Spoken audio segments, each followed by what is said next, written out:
Good morning, good afternoon, good evening, whatever time of day you've chosen to join us here from the Batcave. And however you've chosen to do so, we thank you on behalf of myself, Red Thunder Adam Gerard, the man with 1,000 plans, I don't know whether any of them have schematics, the Honey Badger Terry O'Neill. Hola.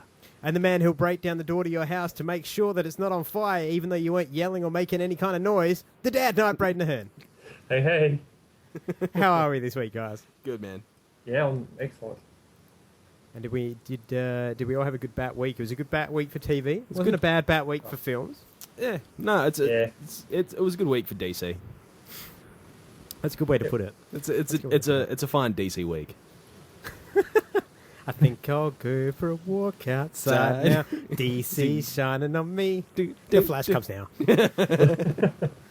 Oh man, yeah, it's been a good week. I think It's been pretty good. I mean, we got a little bit of everything that we wanted. Like we all complained about something last week, and we all got samples of that this week. Yeah.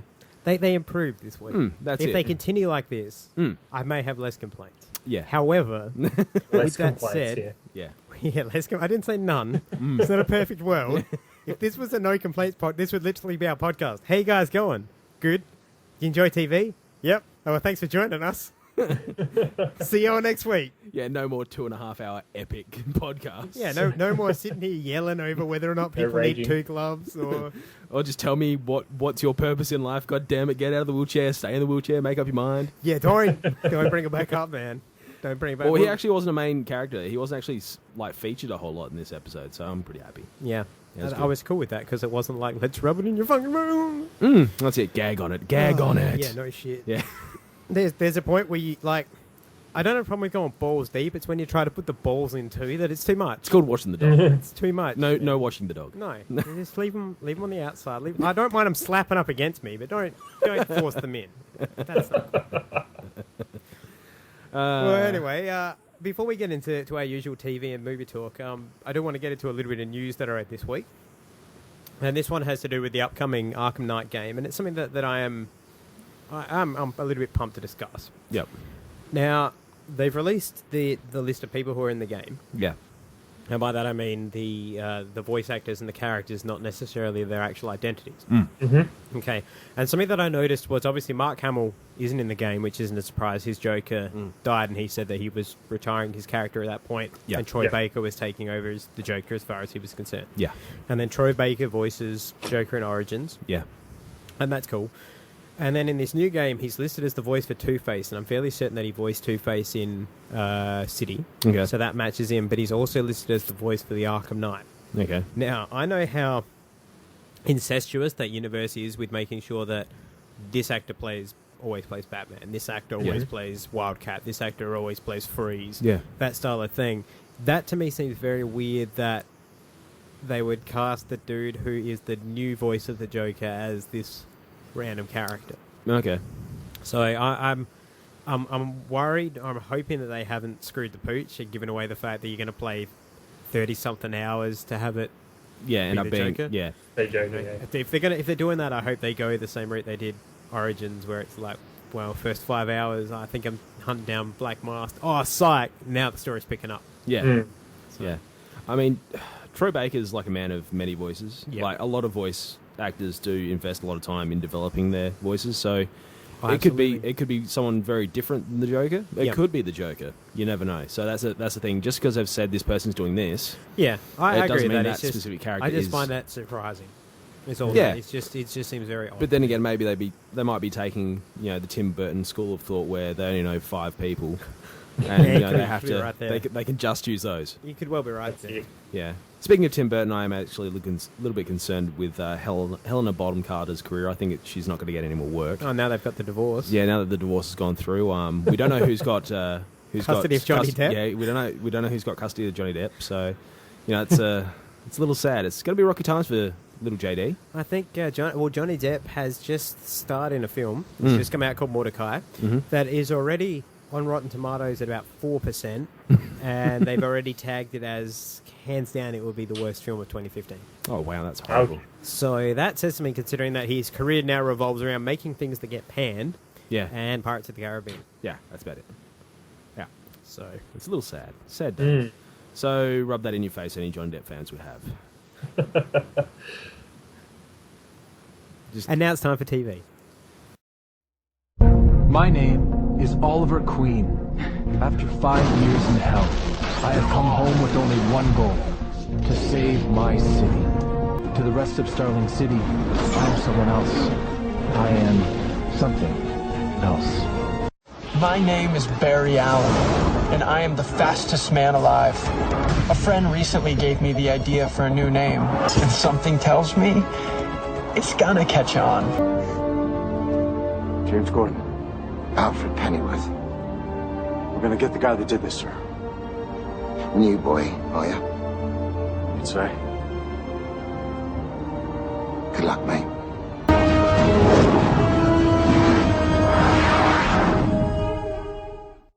Well, it was a pretty good week this week, like I said. A lot of things started, a lot of things wrapped up, a lot of things continuing, but all in all, I think every show had character growth, so we have that to look forward to. Absolutely. All right, now the first one we'll look at this week was Gotham, and the episode was entitled The Fearsome Dr. Crane, but don't get too excited. It's not that Dr. Crane. We're close, though. All right, well, this episode obviously is about a serial killer who is targeting members of a group that deal with confronting their fears, kind of like Alcoholics Anonymous. This would be like Scared Bitches Anonymous. So, excuse me, I have to go to my SBA. Yeah, exactly. Yeah. So the episode, it breaks down basically into two sort of timelines. You've got Harvey Bullock, who's doing more of the investigation on this because he kind of falls for the woman who runs the group. You know, in quite a touching bit because she's redheaded and Irish, and he's redheaded and Irish. You know, and fat. Yeah. Well, he's Irish. He's a drunk. Leave him alone. And Harvey Bullock actually becomes something of a decent cop because he wants to protect this woman. And I thought that was awesome. Yeah. And then, so while that was going on, and he's chasing down that lead and trying to protect her, we also had a storyline with Jim Gordon encountering Selena Kyle in his Barbara's house, and her telling him what she had told Bruce last week. I didn't see anything. I just didn't want to go to jail. And then he goes to visit Bruce, and Bruce is all like, yep, bitches lie. And Alfred's all like, I told you that bitch was lying. And then and Jim's all like, well, I'll still help you. And Bruce is like, you don't need to. I don't expect you to solve this crime. You're absolved of your promise. And turns and in a moment that was a great piece of foreshadowing, just turns on his heel and disappears. Yeah. At which point, when Jim goes to follow him, Alfred says, no, don't. There's no point. Which I thought was a nice touch because Jim never follows Batman ever. I still maintain this Jim is going to join the dots quite quickly. So anyway, so he's absolved of his promise, and that's going on. That wraps that up. We then start, obviously, the Cobblepot fish storyline for this one, where Don Maroney starts to see the holes in Penguin's lies and gets a phone call from Fish where she basically says, yep, the fat fucker's lying. So he takes him to a cabin in the woods. If you go down to the woods and today. has some nice soprano shit with him and cuts some wood and freaks him out, and then proceeds to take him to the junkyard and try to kill him. Yep. And Penguin does what he does best and weasels his way out. Yeah. And so Don Maroney's quite pissed off and wants him a piece of Penguin. Yep. Now back at the police department, just before we got to the final part of the resolution of the case, Edward Nigma is once again examining bodies he shouldn't be examining and finding things he shouldn't find. The medical examiner puts in a complaint, and Captain Essen has no choice but to suspend the Riddler. Yeah. Oh, sorry. I mean Edward Nigma. Edward goes to see Miss Kringle and is all like, yeah, I got to go. And she's all like, if only you didn't have to go, if only there was some other way. And Ed's all like, a riddle, you say? How ironic. And proceeds to set the medical examiner up and go, I won't spoil how, but in quite a hilarious scene. It's really good. And, yeah, needless to say, he gets reinstated and the medical examiner leaves, opening up space for something that comes at the end of the episode. And little Miss Kringle's panties fall to the floor. Yeah, they do. They do. And so then we head back into the fear group, and Harvey Bullock's decided that he'll sit in on a meeting to see if he can find who's guilty. Then a doctor, I cannot remember the man's name. Isn't he saying Gerald? Tom? He says his name's Tom, but it's Gerald. Dr. Gerald Crane. Funnily enough, since the episode is named The Fearsome Dr. Crane. Dr. Gerald Crane tells the story and then runs out in tears because it's the first time he's ever spoken at the meeting. Yeah. Little Miss Irish follows him. Yeah. And I think we could join the dots on what's going to happen there. It takes Harvey about 15 minutes. Yeah. By the looks of it, to do his police work of like, that's not normal. So about 15 minutes quicker than Harvey normally goes, which is good.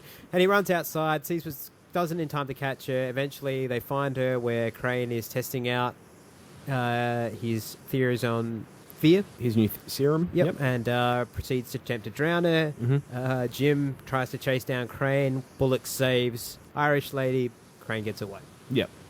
I forgot to mention as well, there is a little moment where we see Crane's son, who is a little bit like freaked out by his dad's experiments. Yep. But evidently his dad has told him what he's doing, which is It's all good. fucking weird. Yeah. All right, so finally we end up back at the police station where Leslie Tompkins comes to visit Jim Leslie. and tells him that he can take her out on the proviso that he kisses her right there in front of all the cops. On the cheek. On the cheek, to which Jim says, screw that shit, and plants a nice big passionate one on her while all the cops look at like, what is going on here? There's a guy kissing. I've never seen that before. So confused. They're just like, woman. Yeah, exactly. Woman. And so that goes on. Chica. Snoo, snoo. And so that goes on, and we then jump to a boat where Fish is getting out of Gotham, and a guy comes running in and tells her that there's trouble and she needs to get out of there before he's died. Some big burly black guy comes running in. Fish looks at him, screams. They charge at each other, and we fade to black. And I would just like to point out at this moment, that is how you do a cliffhanger that makes me interested, but doesn't fucking annoy me and make me feel like I'm being patronized to. Like, hey, am I the bad guy? Maybe I'm the bad guy. I'm not the bad guy. I got a suit, but maybe I'm the bad, not the bad guy. I'm in a wheelchair.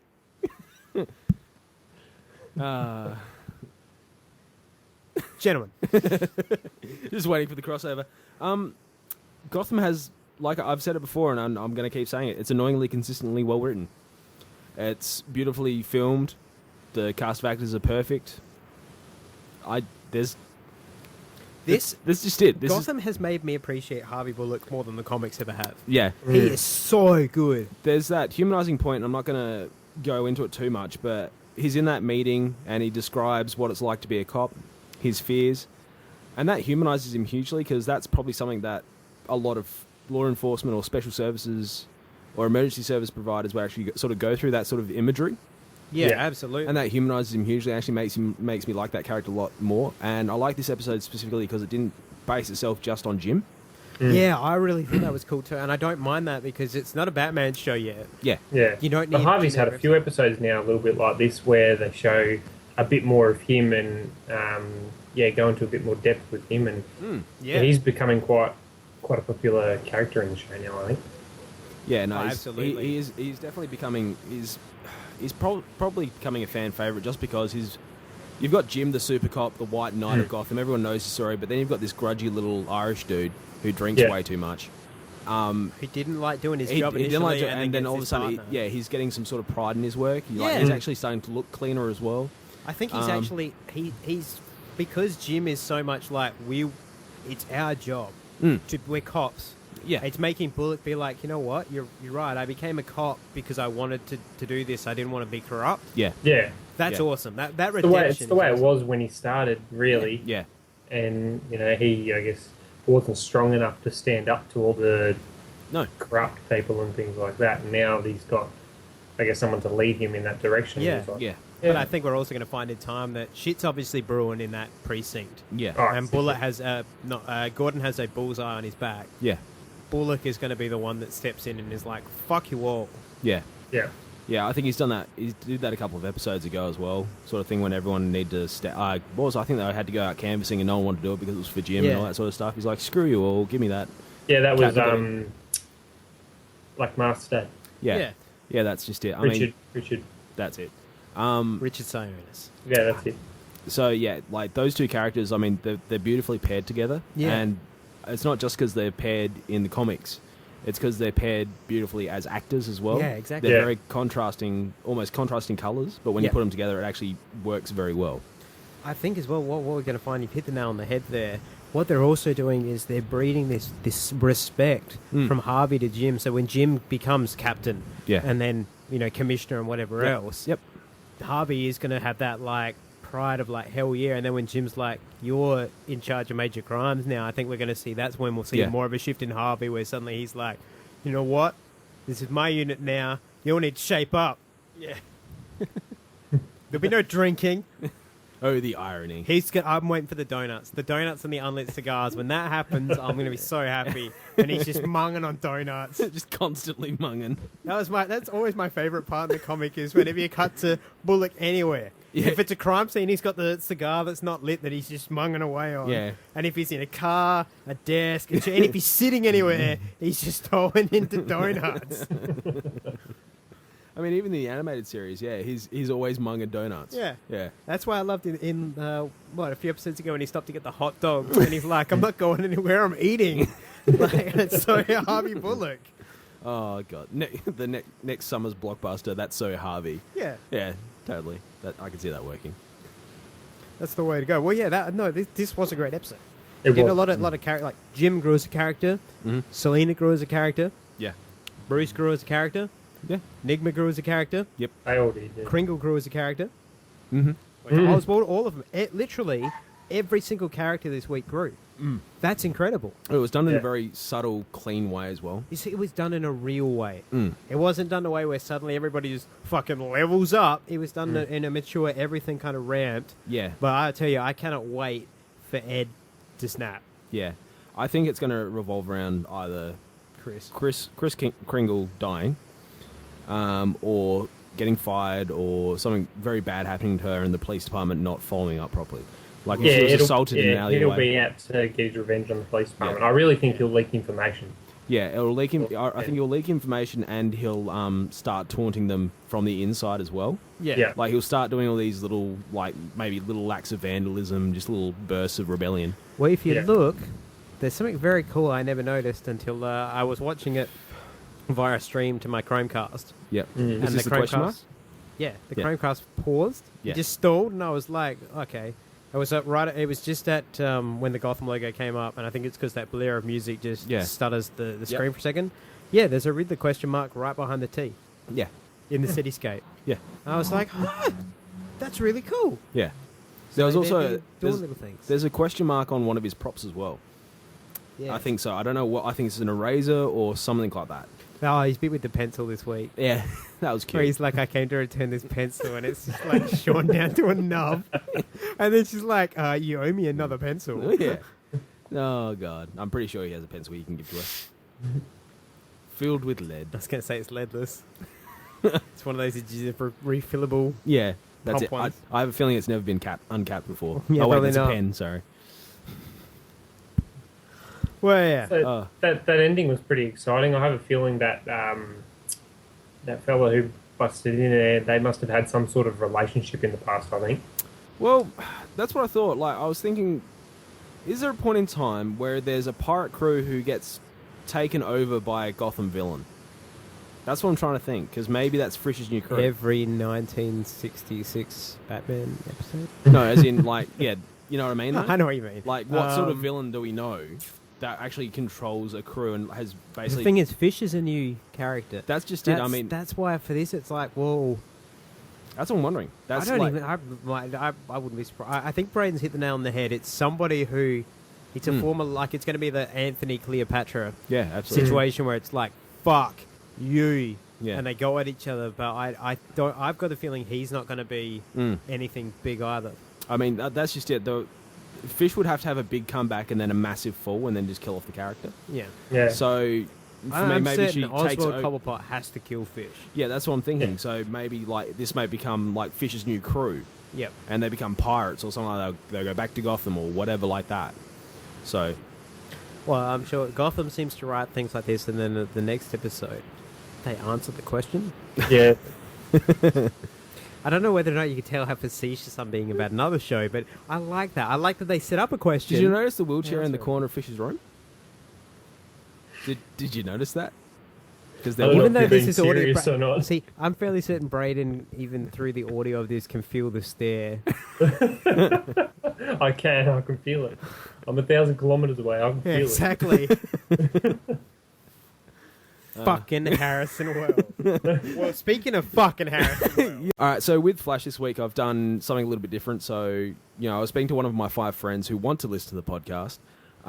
He works a lot of hours and he hasn't caught up on Flash or Gotham. You've got 5 friends. Yeah. That's... Braden had to have kids to have friends. They don't even like him, though. I know. And it's true. God. So anyway, I was speaking to him and he's like worried about spoilers because he's working so many hours a week, like 70-odd hours a week. That's being a lot of hours. Yeah, I think he's building the second arc.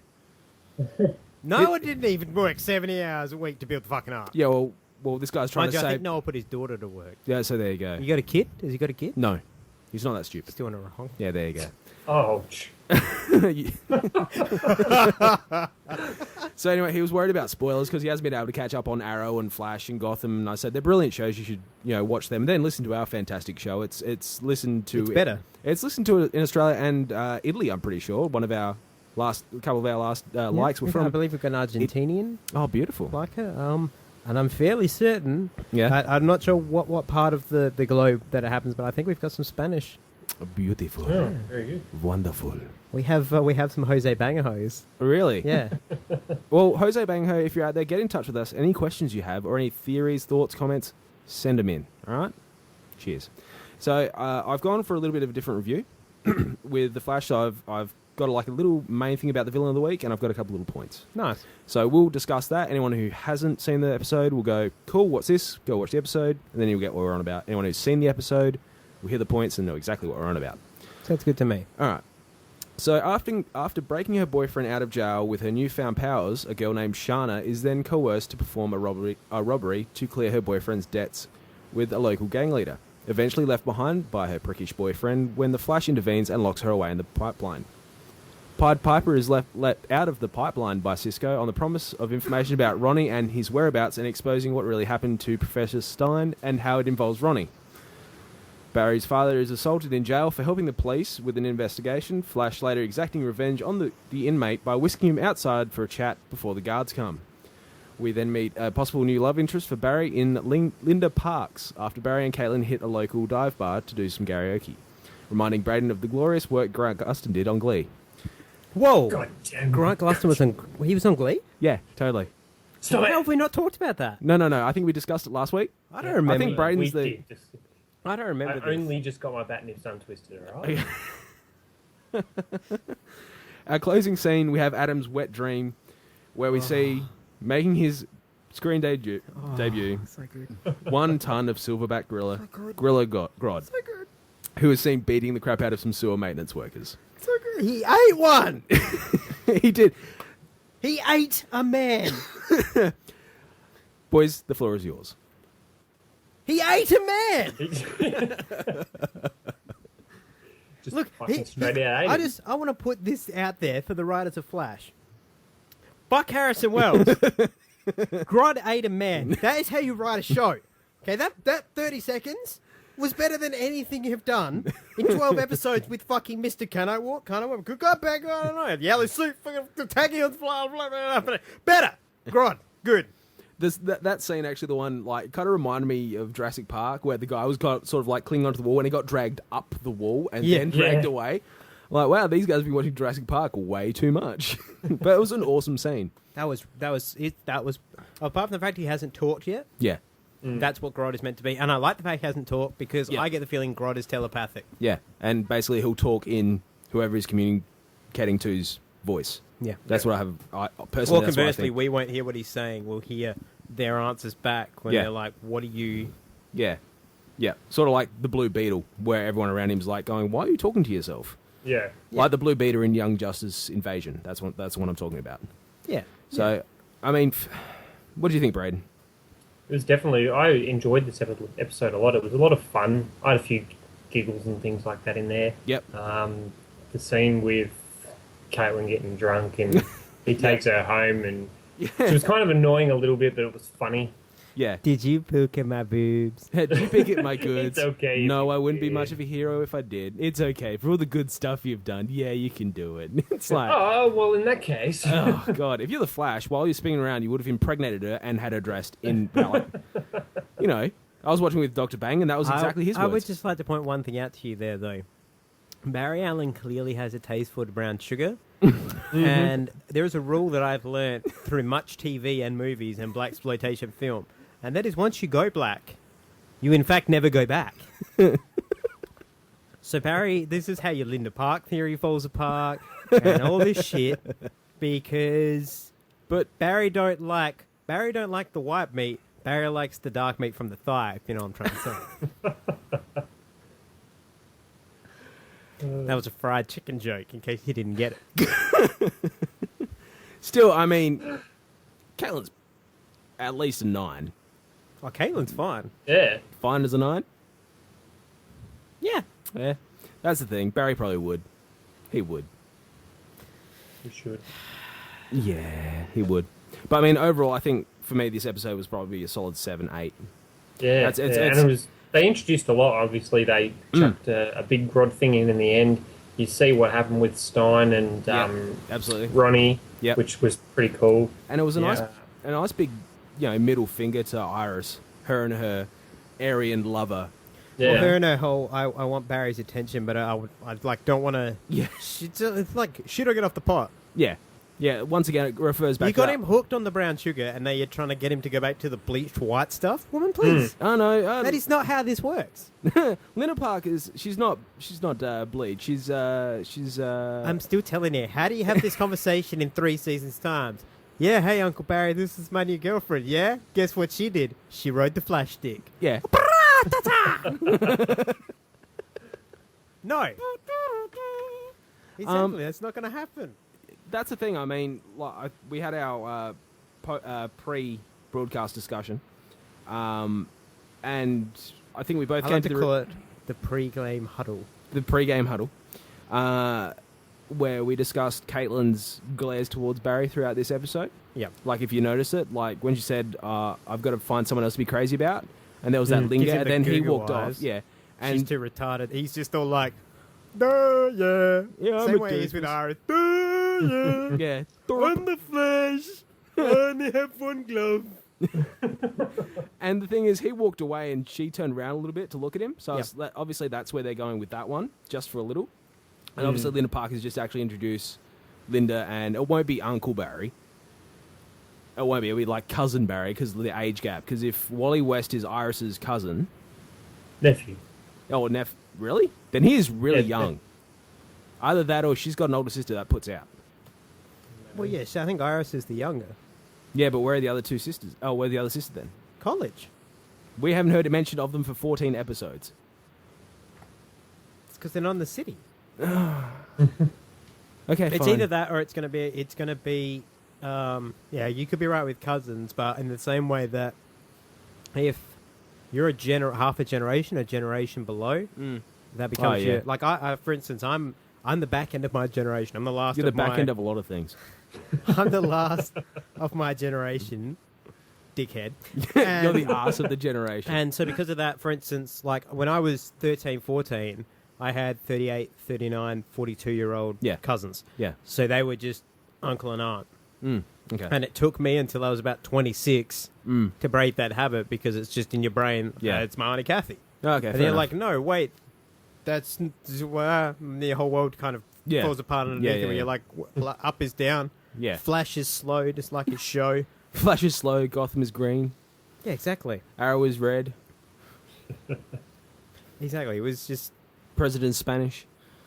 I'm trying to remember what it was that Barry did this week that was bad at his job. And you mentioned it in your thing. The villain this week was the chick. Yes. No, it's gone. Good. I've got laurels about her job, but he did something. Barry was great at his job. No, Barry did. No, he did 2 things. He did 2 wrong things this week. Great at his job. He did 2 wrong things. He didn't blur his face with Iris. Now Iris has a photo of him. Yeah, that was a bad move. Yep, that was a bad superhero. But I think that's the iconic photo that happens of him. Yeah. That's the iconic photo. So for me, it sort of makes sense for her to get that photo. I can't remember what the other thing was. If it comes back to me later on, I'll just edit it back in. Yeah, sure. So Barry, you're not terrible at your job. No, he did something this week that was fucking stuck. I was just watching it. I'm like, as the Flash. And I was like, you're a fucking idiot. He wasn't the Flash a whole amount. No, you didn't blur his face or change his voice when he had the inmate outside the gates. No, that was what it was. It was the inmate. Okay. And now it's time for another edition of Barry Allen. You are bad at your job. Now, Cliff note: as a superhero, I'm just going to put this out there. Okay, you ready? when can we not you ready? Get you putting something out there? You ready? Okay. Now, let's just say that my dad was in prison and he got stabbed. And I was a superhero who could run really fast. And I pulled the guy who stabbed him out of prison and, like, messed up his shit and got him punished so that he'd be in jail longer. Now, when the guards find him and they're like, what are you doing out here? And he's all like, I got dragged out here by the Flash. It takes approximately 2 brain cells for the dots to be joined on who the Flash probably is there. Right? My problem with that is that Barry is a crime scene analyst who has threads and shit and understands how you don't, you do this and you don't do that. He obviously cannot work out that by doing this, he has just told everybody who the Flash is. Yeah. Yeah, well, his dad worked it out. Yeah, his dad is dying as well. Yeah. Oh, I don't want another TV show where he dies. I just want to point this out, that this is what frightens me about his dad dying. Ready? I don't want another wait for his life to be over. Are you ready? Oh, I won't edit that one in this time. Fans can go back and find that Easter egg. No, you ready? The last thing Dawson's dad ever says to you on Dawson's Creek is that he is proud of him. He is going to die. That's. Yeah, I'm sorry, you guys. So golden age is to us what I am proud of you is to John Wesley. Yeah, shit. exactly. Yeah. Now, I understand the formula, and that's how I know it. Anytime a father figure at any point tells a son, yeah, you've made me so proud, they are going to die. Yep. Plain and simple. He is going to die. And frankly, that's where I reckon this whole Wells thing is leading towards. Yep. You could still just tell me he's a bad guy now. I'd be fine with that. Yep. Be fine with that. Braden, not to harp back on last week's, but just to touch on it, because I worked out what my problem with Wells was, or the Wells situation was this week. Mm-hmm. And it comes down to this. I don't like the fact that they're pretending like they're giving the audience a nod and a wink. Like, Barry doesn't know that Wells is bad. Nobody knows Wells is a bad guy, in theory, except for us, right? Yeah. Yeah. So as an audience, that means we're getting gift information that the rest of the place doesn't have. But they're still not giving us the information. It's still like they're trying to give us information and keep us in the dark at the same time. And that's why, to me, I'm like, from a writing standpoint, this is stupid because you're not quantifying it one way or the other. Either put me in the know and have me go, oh fuck, okay, Barry needs to. I really think they are just trying to actual screw with us. Like, yeah, so do I. Tom Kavanagh has come out and gone, guess what? I'm Reverse Flash. And then if you look at that video I posted the other day on our Facebook with is it DC All Access? Yep. Yeah. They're doing an interview with the cast and of they're Glee? like, oh, are you the man in the yellow suit? And he's like, yeah. It was like, well, fucking what? Yeah. You see why I'm getting frustrated with this shit now? Yeah, They're doing it. I mean, look, I've that's made what they're jokes. trying to do. Yeah, but I've made jokes about kayfabe, like on this show, where I talk about how we don't break kayfabe on this show. But fuck me, in the real world, you can break kayfabe. Okay, this is not the wrestling in like 1927. Break kayfabe, bro. It's okay to be like, yeah, it's part of a bigger story that we're telling, and around episode 20, you'll get the answer. Yeah. If you said that, fans would be like, cool, can't wait for episode 20. But when you're like, oh, well, maybe I have some, I can run, but my legs don't work, wheelchair can walk, yellow suit. It's just like, literally, this show with this well shit makes me feel like I'm listening to an Alzheimer's patient just dribbling a Cheetos, bacon, twisties, Fart. lawn chair, Fart. Jennifer Lawrence's vagina. That's what I feel like. And it's like, Jesus, Grandpa, take him out. Somebody put Grandpa out of his misery. This poor bastard is suffering. Oh, shit. Anyway, yeah, that's my addition. There weren't too many wise bad at his job, but just a couple of things where it's like, you don't modulate your voice, you don't blur your face anymore. You give an obvious who you are.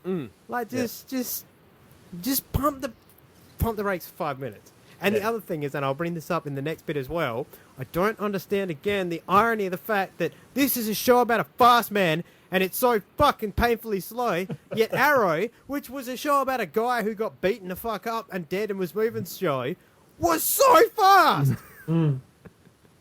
Yeah. Speaking of Arrow, Braden? Yeah, well, actually, if you don't mind, I wanted to discuss a little something more about Flash before we move on. I don't know if you guys read the... Yeah. Fuck you, I said next segment. You guys segue and I'm fuck you. Fuck you. You fuck yourself, I'm bringing this up with the producer at the next meeting. He won't care. Yeah. He hates you. This is bullshit. He hates you. Everybody hates me. Stop breaking kayfabe.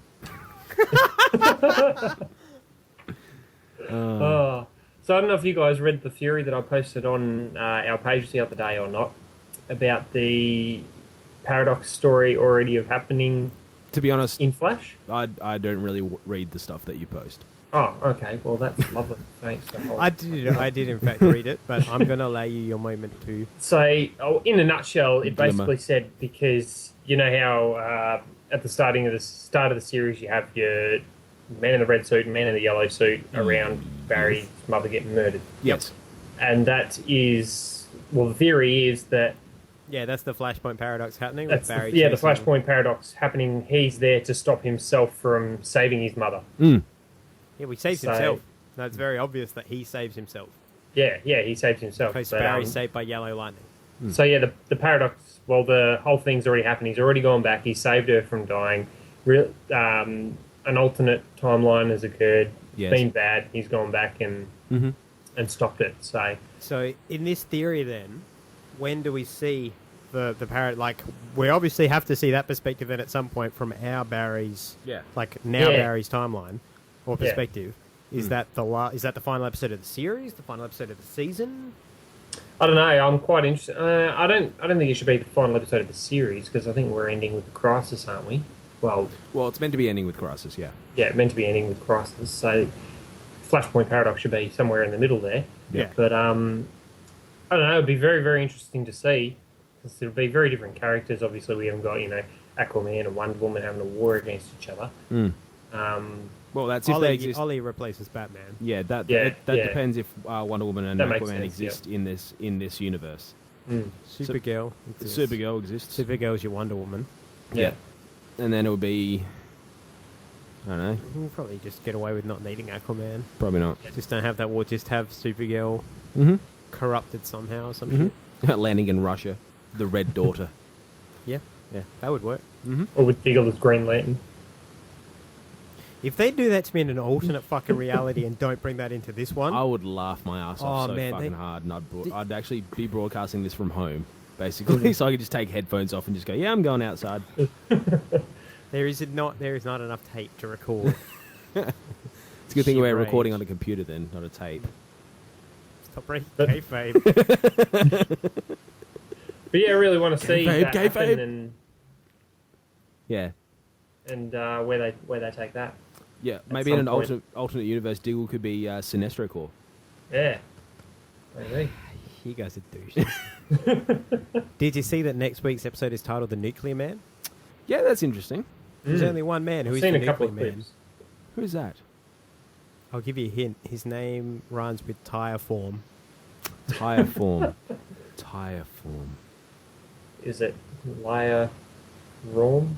Sire Morm? Oh, guys, you're so close. Fire Corn? It's actually Shy Morn. Ah, him. The legendary hero. Yeah, the legendary nuclear Shy Morn. Yeah, he was based off of Shia LaBeouf, wasn't he?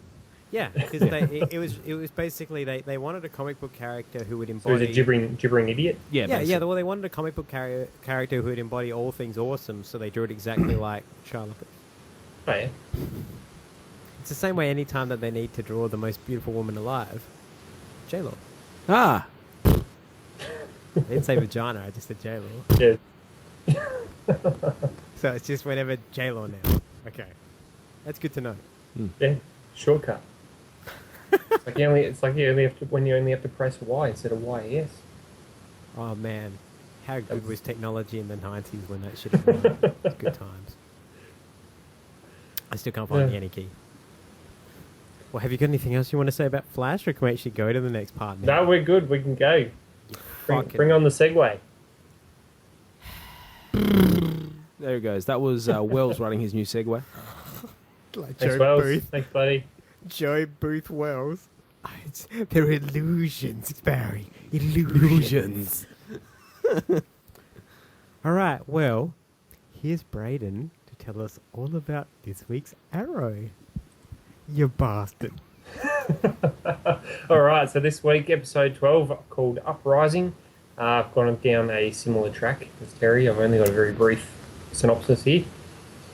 They're still operating without Oliver and desperate to stop Brick. Team Arrow is forced to consider an offer from Malcolm to help shut Brick down, as Malcolm has discovered that Brick is the man who killed his wife 21 years beforehand and would like to settle the score. Roy and Laurel point out that the team could use some help to save the innocence of the Glades, but Felicity is adamantly against it. They look to Diggle to make the final decision.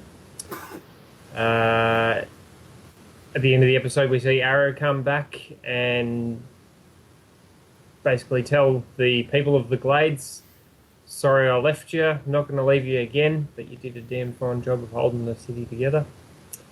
And in the flashbacks this week, it's not actually about Oliver in Hong Kong, it's actually about Malcolm Merlyn. Thank God. And his descent from the kind-hearted father and husband to cold-blooded killer after the murder of his wife.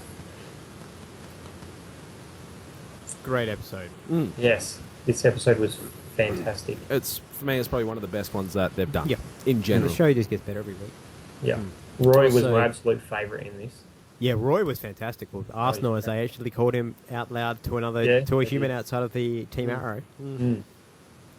I will say that the wig they put on Malcolm Merlyn was sensational. John Barrowman can actually pull off a lovely wig.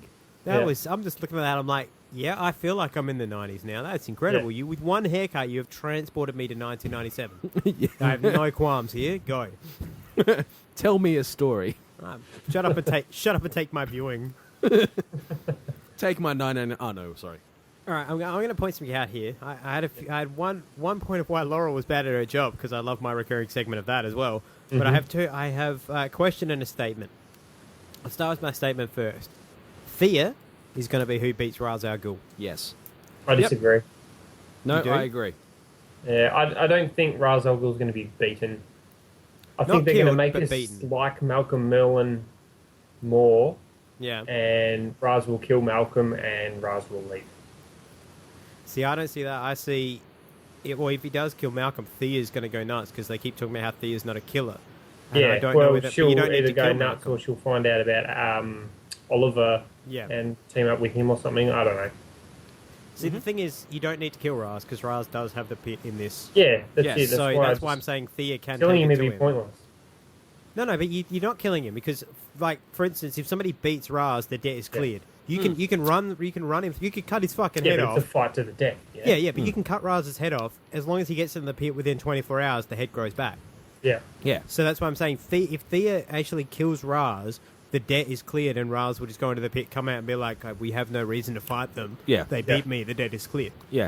See, for me, it was the fact that Thea wants to take the fight to Raz. Yeah. And the fact that she's not afraid. They said only the student can defeat the master, and he's training her also. Yeah. So that was the interesting part. Yeah, the theory. And the other thing as well is just they keep talking about how everybody's scared of Raz, and even Oliver is scared of Raz. Before he went, he was scared of Raz. Thea is not. No. Thea just is not intimidated, is not scared, and that's like, think about it. Even this week, Tatsu said you need to you can't kill him unless you are prepared to lose everything. Yeah. And ultimately, that's fear. That's basically saying you need to overcome fear to beat him. She does not have fear. I agree. So that's my theory. Now this is my question. Laurel doesn't understand and won't get why Malcolm Merlyn wants to kill Brick, but she wants to track down and kill Sarah's killer. So I don't. That to me, I'm like, you're a fucking hypocrite. Yeah, she's a head case. Yeah. That's just so... Not Barbara Gordon head case, but she's a head case. Yeah. It's so hypocritical, No, I mean, that's a very human thing to do. It's very easy to from outside judge someone for doing something, then when you do it, it's like, well, it's fine because I'm doing it. Yeah, it just so that just that's shat that. me. Yeah, That just shat me. yeah. And I gotta admit, I liked Felicity last week when she got all strong. I didn't like it this Didn't week. like her this week. She just seemed like a weak. I understand why it had happened because it was the breakup with Oliver, so that she can move on to Ray and sever all the ties. But Hashtag no Felicity. yeah, but it just I don't know. That's I was just like, oh, just shut the fuck up. Yeah. All you do is like complain and bitch. There's nothing heroic about bitching. Yeah, that's just I agree completely because it gets to that point where it's like, but I thought you'd do this and that's what I said. So it's like, shut up. The man changed his mind. He's making a tactical decision. Shut up. But also, like, yeah, because he's like, and I love the fact she's like, this is so out of character for you to do this, and it's like, no, it ain't. no, no, it's not. So she was okay with him killing people with a bow and arrow, but this is where she draws the line. Yeah. yeah, And Raz, she flat out said, you've got to kill Raz. yeah, like she's a crazy bitch. Now, on to this week's very short one this week. Laurel Lance, you're bad at your job, and here's why. If you're a fucking vigilante and you kind of want to keep a low profile and not have everybody know who you are, which I'm guessing you do because you wear a wig and a mask, if you get a big-ass, like, 18-inch gnarly cut on your arm and you get told that unless you suture it, it's going to leave a scar, meaning that you're going to have a massive scar that's very obvious that you do some crazy shit, maybe you should suture that shit. Yep. Dumbass. Yep. Yeah. Dumbass. Your dad is a cop who in this episode already pointed out he knows Roy is in the red suit. Yeah. So A few like, people have guessed that now. you know, it's pretty. I just like the fact he clearly knows it's Oliver as well. That's why, because he's like, what about our hooded friend? And it's that moment. The moment he said, Harper, do you think just because you strap on a bit of leather, I don't know it's you? I think also because he's like the smallest dude in Central City. Yeah. The other is why. But Starling City. Central City. He's the smallest dude in the DC universe. But listen, Robin is taller than him, is what I'm trying to say. What, Damien? Yeah, definitely.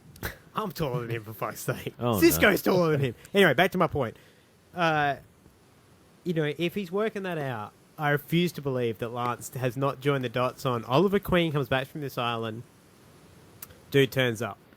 Oliver Queen disappears, Hood disappears, Ollie turns back up, Hood turns back up. Yep. It's the same way I'm fairly certain, like in the same way he found out that Sarah is not Canary, his brain already has joined the dots. He doesn't want to accept it because accepting it means that she's dead. Yeah. Yeah. And he knows that. Yep. But he already knows who's under that hood. Yeah. Because, and it's like you said, it's the daddy thing. Yeah. It's very simply put, it's a father who doesn't want to admit one of his daughters is dead. He's already grieved her. And he's worried about the other one dying. Yeah, and he'll be worried about the other one dying. So, you know, he's buried one essentially twice. Yeah. And then he's got this other daughter run about being a dickhead. Yeah. And I think it also comes down to the fact of, it's like the reason I think he doesn't want to know who Ollie is. Not in a different, Jim Gordon doesn't want to know who Batman is because the minute I know, I have to hunt you. Yeah. And I do not want that information. Yep. Even though I know, Jim Gordon has joined the dots. Yeah. Many times. Yeah. Not in the Nolan universe, but Lance on the other, I still think Jim Gordon. yeah. I still maintain. Anyway, even at the end where he's like, Batman is Bruce Wayne, I still think he must have joined. Anyway, in this one, I think Lance is more, I don't want to know who you are because I don't want you to be human. Yeah. I don't want you to be fallible. I don't want you to be mortal. I want you to be something more. Yeah. Yeah. And so if I just shut off every part of my brain that tells me this is Oliver Queen Yeah. and just go, no. And I think the other thing is he sees it from the right perspective of Oliver Queen died on that island. Yeah. That's who came back. Oliver Queen does not exist anymore. The Hood does. Yeah. I think that's Lance's brain. It's just like that is who came back. Yeah. That person is better than anything Oliver Queen ever did in his life. And also, still maintaining that Merlin threw Tommy in a Lazarus pit. Okay. Yeah, absolutely. After this episode, he's like, I will do anything to protect my son. I'm going to lead so that nobody can ever hurt my son again. I loved my son. I would have done anything for him. I think, because think about it. But he also did make a little rant about, I think when he had Brick there and he was saying something about the 503 people I've killed or something like that. And he said, including my son. Yeah. Yeah.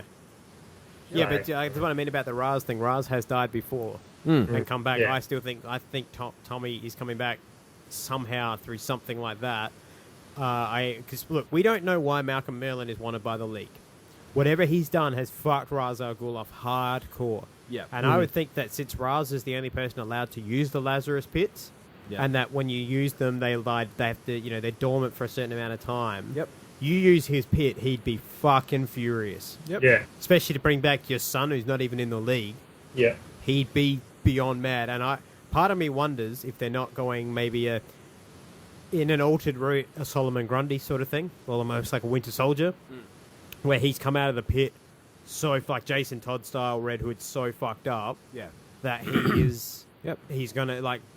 I can still see Tommy becoming a villain at some point. Yep. It just suits so perfectly, and it's that perfect story of the best friend comes back to be the villain, and you have to redeem him. And Yep. it's it's too much of a cliche for these writers not to latch onto. That's a comic book cliche, and that like if they do nothing else well, it's that. Yeah. But yeah, this show's fantastic. Yeah. And Diggle has to be heading towards something. He does less and less in the field. Like he was basically black driver again this week, driving around Felicity and sidekick on computer. Yeah. And then in the final scene, he did his nice bit of not AK-47, MP is it M40s? MP5. Oh, sorry. Yeah, machine gunning. Yeah, did his machine gunning, mowing some bitches down. Still doesn't have a disguise. Got a cool leather jacket this week though. He did. Hint of green in it as well. Yeah. That might have been lighting. No, it's lighting. It was a black jacket. That's brown. The jacket was brown. The t-shirt had a greyish green tinge. He's always wearing greyish green now. He wore purple though in one shot, and it threw my brain out. Oh my god! Are they trying to fuck with me or? He is Scarlet Sapphire. Oh my god! It all makes sense He's now. the Hulk. So the shirt stays on, but all the pants fall off. Yeah. He can't control. Nothing can contain Hulk Diggle's dick. Just whacking cars over. Just dunk douche. He uses it like a pogo stick. No, it's constantly flaccid. So it's like one of those. It's kind of like one of those massive balls on a chain. Yep. Just cracking wrecking bullshit. Yeah, just wrecking bullshit. Miley Cyrus just swinging off it. Tongue hanging out. Yeah. Oh shit. Yeah, no, he's got to be heading towards something. Yeah, has to. He's got to. Unless he's got his own show coming up, crossover with Diggle Man, Diggle PI, Diggle PI featuring Black West, Black Lance. Oh my god, what a team up! Joe and Diggs. I would pay money to see Joe and Diggs just being like, "Hey man, son, man, son, do you know who you're talking to, man? Man, I know who I'm talking to." It's like black exploitation theater. That would be amazing. And then he's all like, how come I don't get one of them beanies? Like, you haven't earned the bulletproof beanie yet, man. Son, sorry, you haven't earned the bulletproof beanie yet, son. Yeah. And Diggle's all like, I don't need a beanie or disguise, man. I'm just running in my jacket.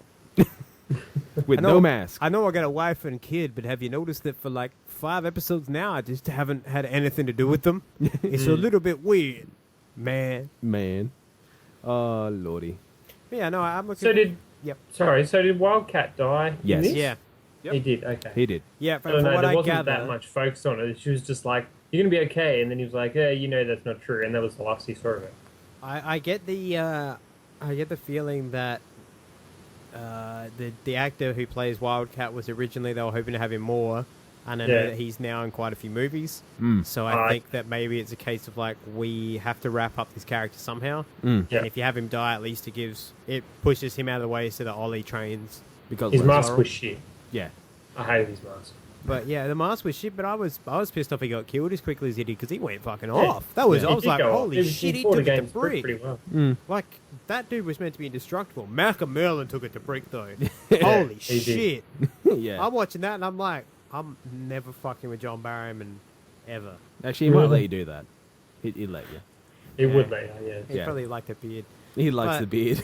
Yeah, no, I just was amazed by that. It was... Yeah. Yep. That was a beating and a half. Yeah. Proper beating. Yeah. And I liked it how the Green Arrow was only in it for about 5 minutes. Yeah. I liked And that. I like the fact he actually managed to talk Malcolm Merlyn down. Yeah. And even later when they're at Thea's apartment and they're both civil with each other, I was like, that's really cool because Oliver... Character development. Oliver grew. Yeah. Properly grew and learnt from his mistakes. He's not going to... And the difference here is next week is not going to start with him being like, I hate Malcolm Merlin. We need to hunt him. Yeah.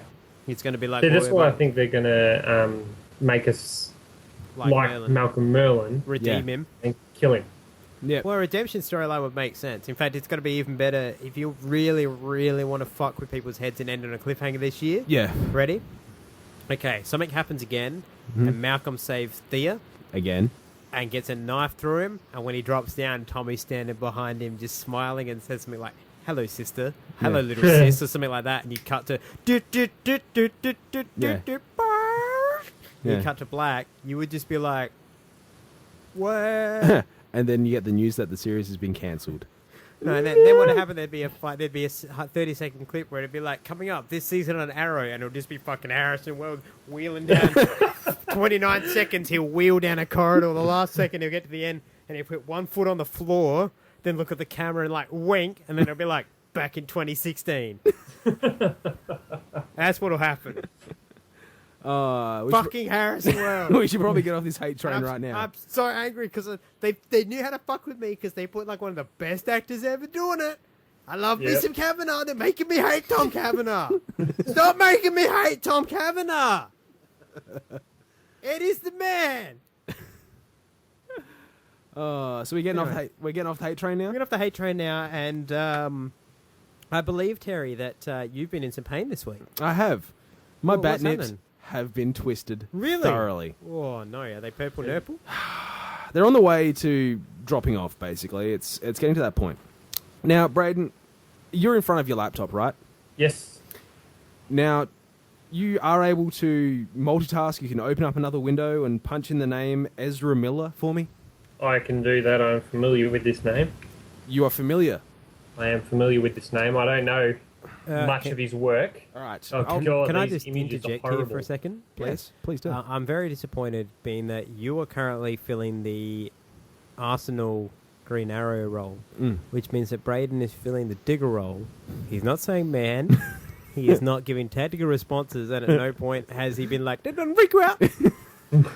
All right, no, trust me. When he brings up the picture of Ezra Miller, it'll freak. I've just seen the picture, and did you spill your fries? Hang on, is he wearing lipstick? Yes. Okay. He is. Now, ladies and gentlemen... Oh, somebody's a pretty boy. I know. Now, this is what's twisting my bat nips. I'm going to keep it short and sweet because, quite frankly, I'm going to vomit at this point.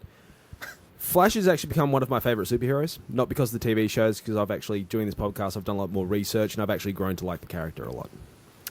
Now, what's pissing me off is casting. Now, if you're listening...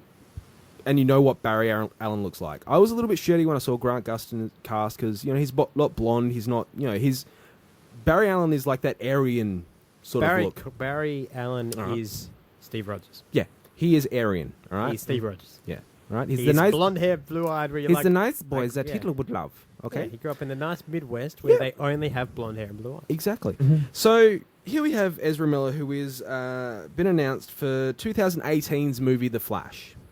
Also in the Justice League. And, yep. I believe he's going to make an appearance, though, first in Batman vs. Superman. Sure as fuck hope not. Now, I hate that film. I am now.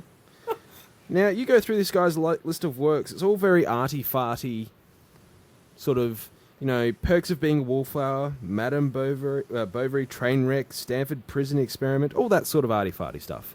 Now, I actually looked at one of his quotes. It said nothing about having pride in playing the role of Flash or Barry Allen. It said nothing in regards to the stress and the rigorous mental training. Can you imagine how great the script was? I'm guessing it's about how good the comic books were? No. He liked the suit. No. Lightning's his favourite thing on the planet. No. He said he'd be happy to do this for the next 40 years if he had to. Now, what that smells to me like is someone hunting for a paycheck.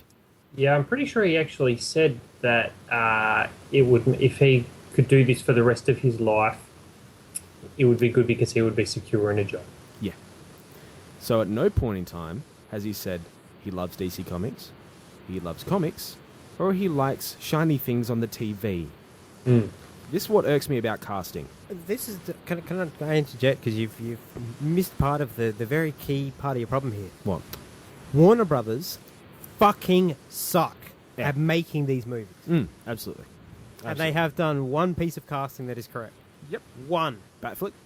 Bat Affleck, baby. And Bat Affleck is going to fucking dominate because what they did there was they hired somebody, yes, who looks exactly like what they want it to look like. Yep. But he also happens to have, what's that thing? Oh, God, talent. That's what it's, talent. He has that. Yeah. This human that we are discussing, androgynous human, I would say. Yeah. whatever he is, this whatever, like... This is a beautiful photo. I'll bring one up. Keep with your rant. I'm just going to bring this beautiful photo up. Taking aside, the fact that he does look like a Jonas brother.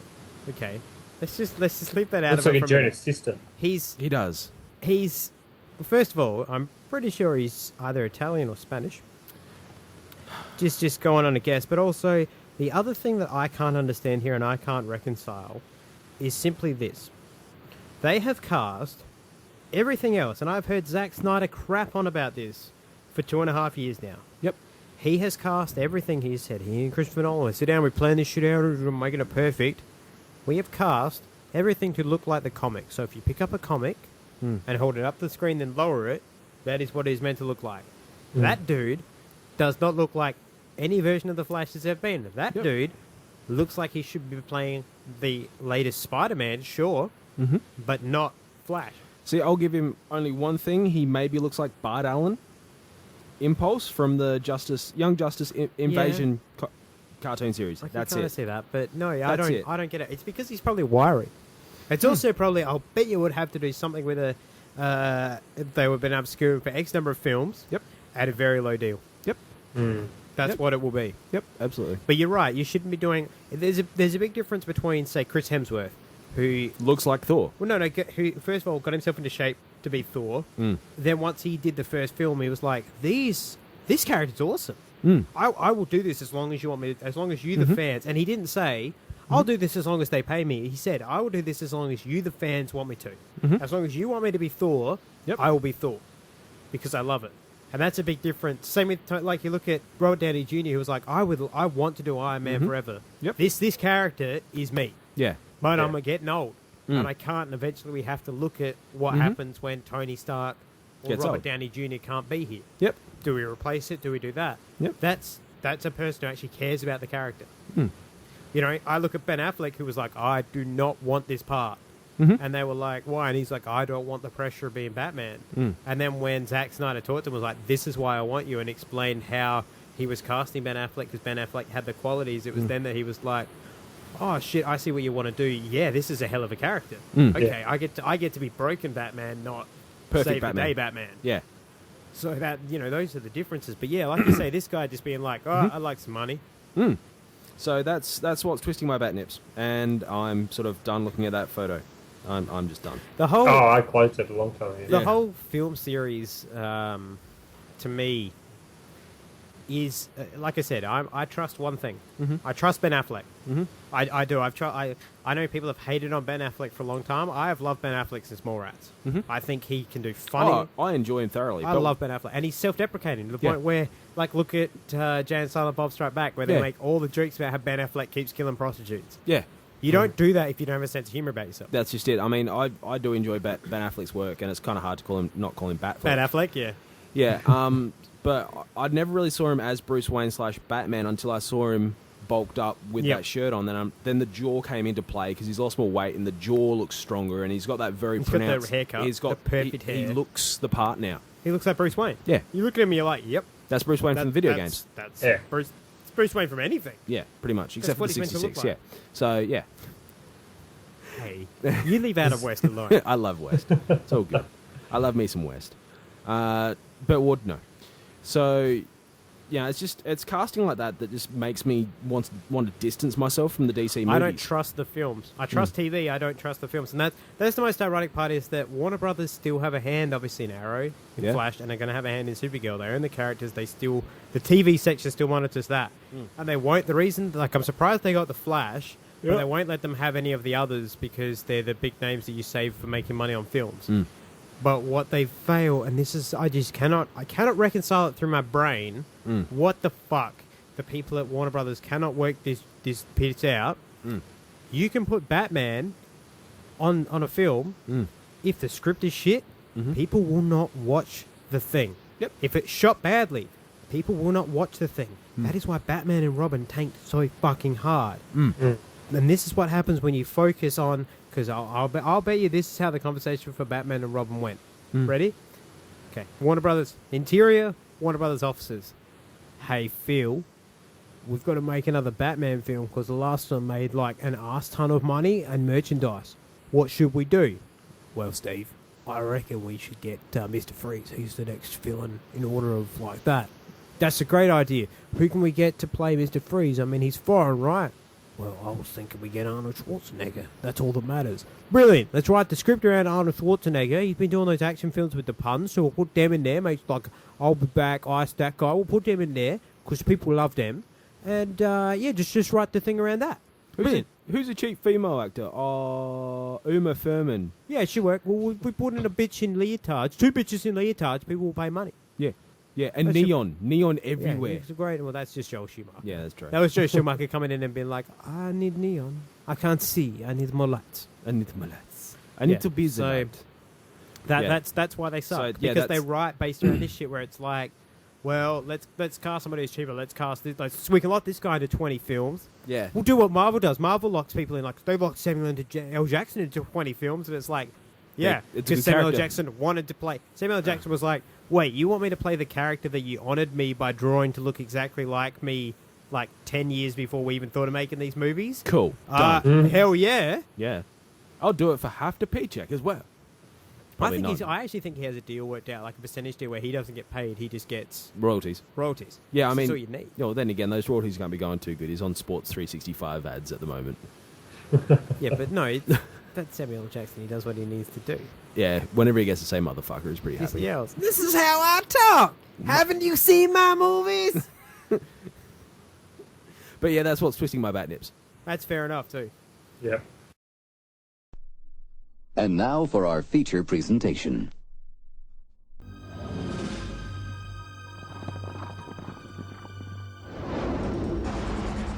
Some clowns were never funny.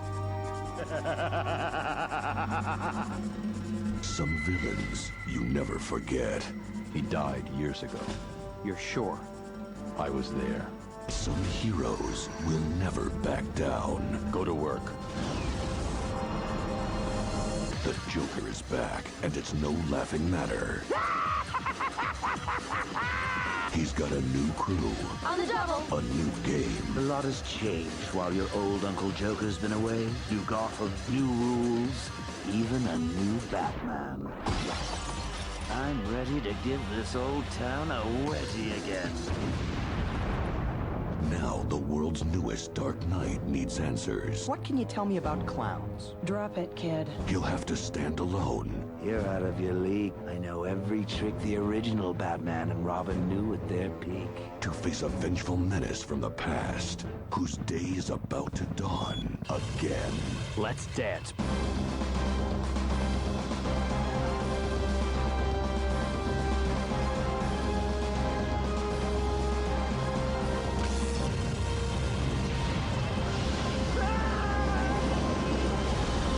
Batman Beyond: Return of the Joker, the first feature-length Batman Beyond movie. Now available exclusively on videocassette and DVD. This time, the Joker is wild. Well, this week's film was Batman Beyond: Return of the Joker, which was a film that tied into the Batman Beyond TV series. You might be surprised to hear. I know it's shocking. I found it shocking. I was amazed. All right, here's what happens in this film. After being disappeared for 35 years, the Joker returns, mysteriously out of nowhere, and begins to take over the criminal organization that has taken his name, the Jokers. He slowly begins to steal different high-tech communications equipment, despite the intervention of the current Batman, Terry McGinnis, who is aided by Bruce Wayne in his ear, because Bruce is now a very old man with a cane and a dog. The Joker obviously continues to escape and taunt both current Batman and Gotham City. And Bruce tells Terry he will not be able to defeat the Joker. To give the Batsuit back, it's time to just give up and walk away. And obviously they get annoyed and upset. And so Terry goes to see Barbara Gordon, who's now Commissioner of Police, and she explains to him that a long time ago, Tim Drake, the second Robin, or technically third, but for the TV show lines, the second Robin, was abducted by the Joker and for 3 weeks was experimented on and was basically turned into Joker Jr. And it took him quite a long time to deprogram Tim, but he was never the same again. He was never a Robin after that. He quit altogether. And so Terry begins to understand just how hard this all hit Bruce and why Bruce was so upset and so scared. So he returns to the cave to see Bruce, who is has been laid out after an attack by the Joker, who knew Bruce all along because when Robin was brainwashed, he exposed a lot of Bruce's secrets. And he proceeds to beat Bruce into unconsciousness and Joker gas him almost to death, and Terry arrives in time just to save him. Alright, now we find out that the Joker is in fact inside the body of Tim Drake. He implanted his memories in there back when he abducted him on a nanochip and has been taking over Tim's body and consciousness without Tim having any knowledge of it. Eventually, both Bruce, with obviously using Terry as his tool, lures the Joker into a trap where ultimately Terry realizes that the way to beat the Joker is just to talk to him. He works out the fact that all the Joker ever wanted was Batman to play back and to talk, and that's why he kept coming back, but he doesn't like it when somebody else laughs at him and points out that maybe he's an idiot. Obviously, he forces Joker's hand to make a mistake, shocks the chip out of Tim and returns Tim Drake to his old self. And at the end of the episode, he has continued to be Batman. Bruce tells him he's proud of him and he's doing a great job, and that a long time ago that Terry had said to him that the suit makes the man, and that Bruce somehow believes that it's probably the other way around, and that's what matters.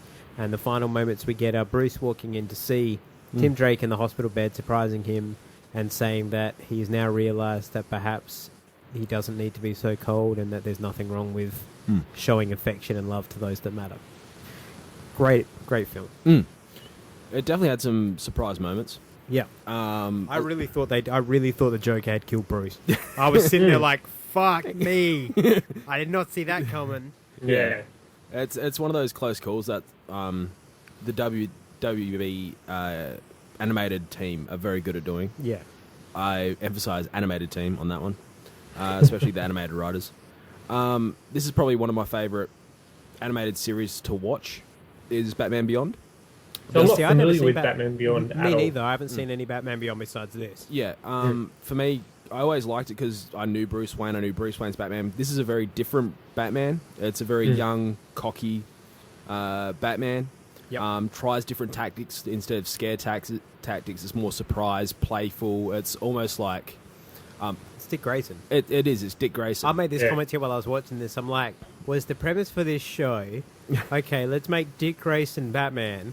And then they were like, yeah, but how'd Bruce give up the cow? Yeah. And they were like, yeah, good point. He'd be like 70, 80, so it'll make Dick like 60, 70. Shit, he can't be Batman. Damien's dead. I don't think Damien was... Damien wasn't created at that point. Yeah. And Tim Drake is in his 60s as well. Yeah. So they were kind of forced to invent a new character. Yeah. But that's what it felt like to me watching this, just on this one episode alone. I'm like, this is if Dick Grayson was Batman. Yeah. It's all this is. Basically. And it's with the same sort of suit that we saw in the Mystery of the Batwoman. Yep.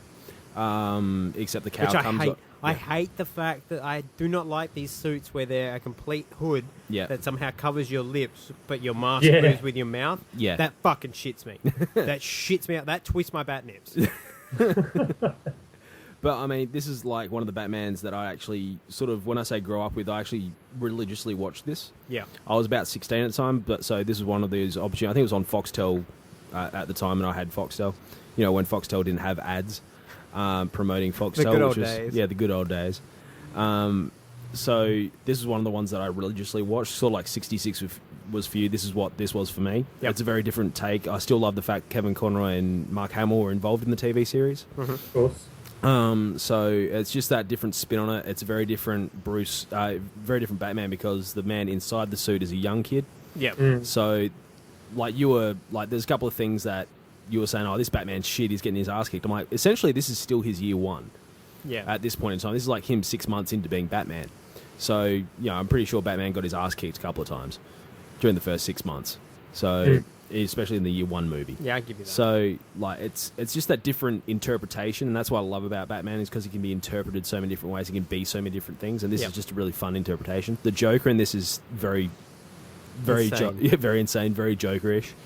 I saw this probably about 3 or 4 months ago and completely forgot about the Tim Drake Joker spin. Mm-hmm. So that for me was just like a nice reshock. So, I mean, it's one of those movies where it's like 73 minutes long. Once again, sit down and watch it with the kids. Yeah, it's great. Yeah. And the TV series is actually just as good, just compressed down to 30 minutes. Mm. I like so I'm assuming this came out after the TV show? About halfway through. Okay. Yeah. Because I did struggle to enjoy some of the characters on this, like Future Batman. I was just like, it's not Batman. Who's this guy? What? If you actually watch the pilot, I think it's Origins, the pilot Origins and Rebirth. Yeah. The Jokers are in there straight off the bat. They're like, because there's no more supervillains, really. So there's groups there's gangs called the Jokers and things like that. And there's a scene in the opening one where they chase Terry McGinnis to Bruce Wayne's house. Like, Terry is just trying to get away. He ends up in Bruce Wayne's house. And they're outside, and Bruce meets them outside. You can see them coming. So he's out there with his walking cane and all that sort of stuff. With Ace. See where this is going. Yeah. And they're like, yeah, what are you doing, old man? We're the Jokers. He just laughs and then proceeds to kick the shit out of him with his cane. And I still like the fact that every dog that Bruce owns from then on is called Ace. Yeah. That's a nice little flashback, but I'll explain that in a sec. But, I mean, it's that sort of integral, like, they still involve the name Joker. They still involve the name Scarecrow. Like, there's a dude dressed as Scarecrow. Yeah, there's a dude dressed as Scarecrow. The DD twins, their grandmother was Nana Harley. Yeah. So, excellent. And those actors did such a good job of aging their voices too. Yeah, I know. That's just it. I mean, and back to the Ace dog reference. I mean, if you YouTube top 10 saddest moments in DC Batman, the number one is always the Flashpoint paradox with the note from Thomas Wayne. I think about number 3. So you're gonna make me cry. Oh God. Number 3 or 5 was when Amanda Waller coerced Batman to go into this field of dreams or field of nightmares to kill a character called Ace, who was part of the Royal Flush Gang. Yeah. She had telekinesis and all this sort of stuff.